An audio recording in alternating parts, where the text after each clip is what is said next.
The Lost Millennium is a core booster set in the Yu-Gi-Oh! Trading card game, released worldwide on June 1st, 2005. The set mainly focused on two areas, rock-type monsters and a new archetype, which became a fan favorite, especially since they were a prominent fixture in the GX anime, the Elemental Heroes. While the E-Heroes were released in this set, they wouldn't really do much. And while the set didn't have the most monsters to choose from in terms of weirdness, the ones that were not at the lowest spots were just unimaginably strange. So without further ado, let's talk about the top 10 weirdest monsters in the Lost Millennium.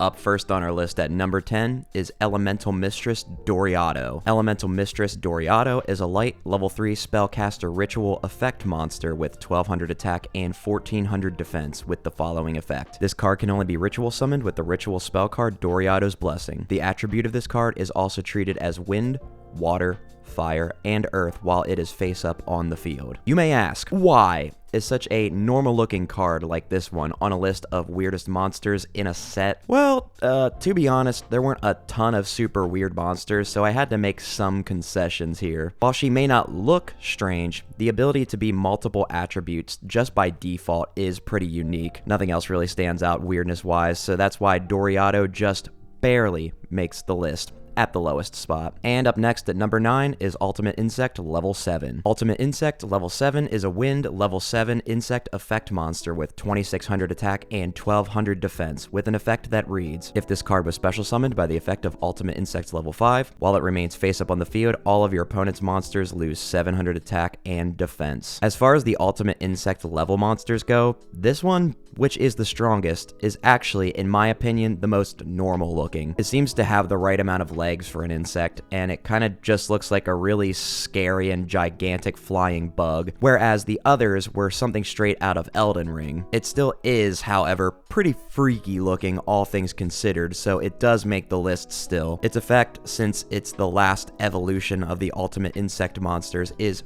way shorter in terms of text. Not much else to say about this winged abomination. And at the number 8 spot on the list is Elemental Hero Flame Wingman. Elemental Hero Flame Wingman is a wind level 6 warrior fusion effect monster with 2100 attack and 1200 defense, which requires Elemental Hero Avion plus Elemental Hero Burstinatrix as materials to fusion summon it, and has this effect. Must be fusion summoned and cannot be special summoned by other ways. When this card destroys a monster by battle and sends it to the graveyard, inflict damage to your opponent equal to the attack of the destroyed monster in the graveyard. People normally focus on how iconic this monster is due to it being Jaden Yuki's OG ace monster in the GX anime, so most people won't ever realize how freaky this thing is. It's supposed to be a superhero of some sort, like all of the E-Heroes, but he looks more like some sort of eldritch demon, being some chimera of a man and a dragon, with the dragon parts being his tail, and even more creepily, the dragon head,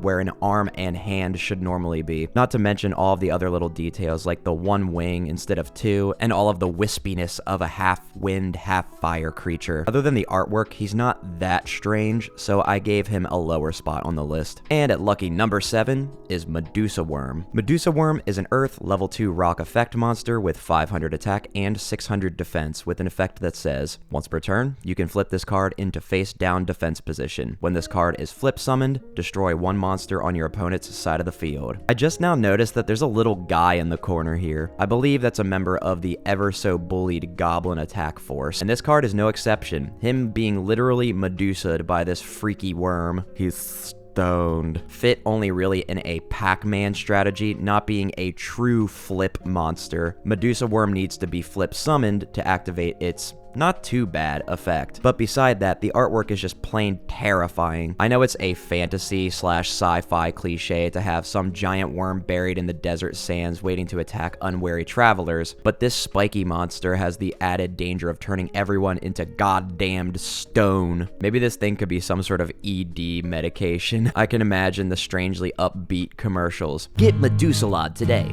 and get that worm of yours rock hard. And up next at number 6 is Ancient Gear Beast. Ancient Ancient Gear Beast is an Earth level 6 machine effect monster with 2000 attack and 2000 defense, whose effect reads, cannot be special summoned. If this card attacks, your opponent cannot activate any spell or trap cards until the end of the damage step. Negate the effects of an opponent's monster destroyed by battle with this card, including in the graveyard. This beast made of gears really do be looking ancient. When I was a teenager playing against an ancient gear deck made by one of the NPCs in a video game I played, I never really saw this thing super clearly and wondered how it was a beast. From far away, it looked like it was on 2 legs instead of 4, and I never noticed the saber-toothed tiger aesthetic. The main reason I think it deserves to be on the list is just the thinking behind what type of things to make in this archetype. Like, most of the monsters so far have been humanoid, so beast here comes out of left field. Listen, I love cats and all, I have one, but this is one kitty that I'll just stay away from, you feel me? And at number 5 on the list is Mega Rock Dragon. Mega Rock Dragon is an Earth level 7 rock effect monster with unknown attack and unknown defense with the following effect. This card cannot be normal summoned or set. This card cannot be special summoned except by removing from play a rock type monster or monsters in your graveyard. The original attack and defense of this card become the number of rock type monsters you removed from play when you special summoned this card times 700. Going from a metal crazy looking motherfucker to a rock crazy looking motherfucker. Although I believe Mega Rock Dragon is definitely a bit weirder. The fact that he's a dragon completely made of stone is strange enough, but his face and body composition is just wild. That almost demonic and wicked grin, the red eyes, the spiky rock all over its body, the red aura surrounding it. It all makes for not only an intimidating, but odd creature. I really love the fact that even though it has a high level and practically oozes boss monster energy, you can technically make this guy only have 700 attack and defense when you bring him out, which just makes it that much funnier. And up next at number 4 is Cryos Sphinx. Cryos Sphinx is an Earth level 6 rock effect monster with 1200 attack and 2400 defense, whose effect says, when a monster is returned from the field to the owner's hand, the owner of the returned monster selects and sends 1 card in their hand to the graveyard. Yo, why bro look like that? You got this jacked torso and then this derpy ass face as a counterpart to Cryos Sphinx. This one, in my opinion, is way weirder. From its dumbass looking face, to the fact that it's an ancient chimera being from Egyptian religion, to the oddly specific effect, which is obviously intended to synergize with other rock type support at the time.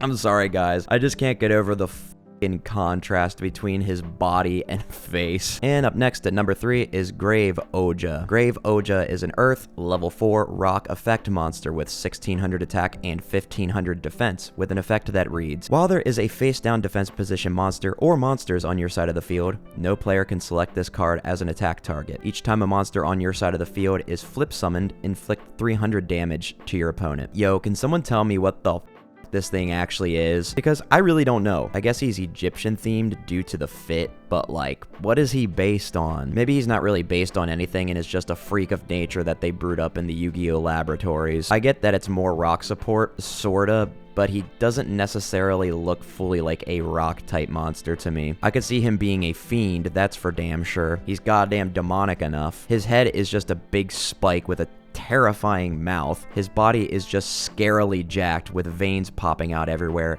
and his arms look like they're gonna explode from being too swollen. All in all, Grave Ohja, name and all, really deserves this higher spot on the list. And our runner-up on the list at number 2 is Reshef the Dark Being. Reshef the Dark Being is a light, level 8 fiend ritual effect monster with 2500 attack and 1500 defense with this effect. This card can only be ritual summoned with the ritual spell card, Final Ritual of the Ancients. Once per turn, by discarding 1 spell card from your hand, take control of 1 monster on your opponent's side of the field until the end of this turn. Reshef the Dark Being? Why the fuck you lying? Now answer me this, folks. In our last entry, we had a rock type monster that was clearly more of a fiend. And in this entry, we have a being who could also be fairy type, in my opinion, that looks like he's made of some sort of stone, but is a fiend. Make it make sense, people, please. But yeah, there's no way this thing isn't on the list. It's got all the criteria, from being light attribute despite being called the Dark Being and being a fiend, no less, to the fact that he is a fiend despite being more rock or fairy looking, to the artwork Orc being both badass and eldritch, to the disconnect between the level and stats, it being a level 8 despite having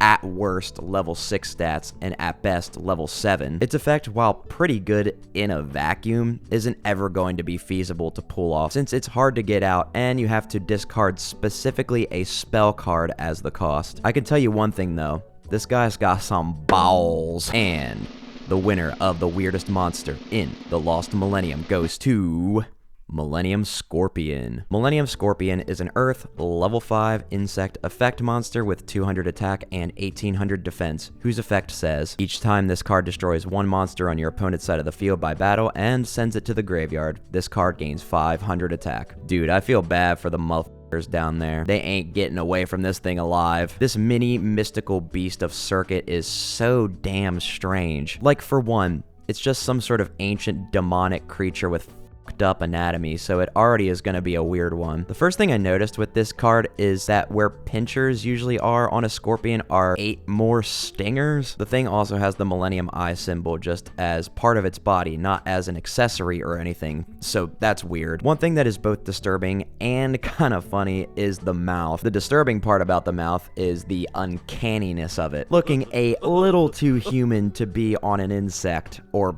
whatever the this thing really is, but also it just looks funny as on this otherwise Lovecraftian abomination. I'm really surprised that they didn't make this thing dark attribute, but I do understand insect type monsters are generally earth, but I'm sorry, this thing is barely a scorpion, let alone a fucking bug. What did I tell you at the beginning of the video? Once we got rolling, the monsters in this set were just fucking bizarre. But that's it for my time, guys. Remember to like the video, subscribe if you're new here to become a scrub-scriber, along with becoming a channel member if you can afford it, so that you can get some cool perks like early video access. And make sure to comment down below what you think the weirdest monsters are in the Lost Millennium. And I will see you guys next time.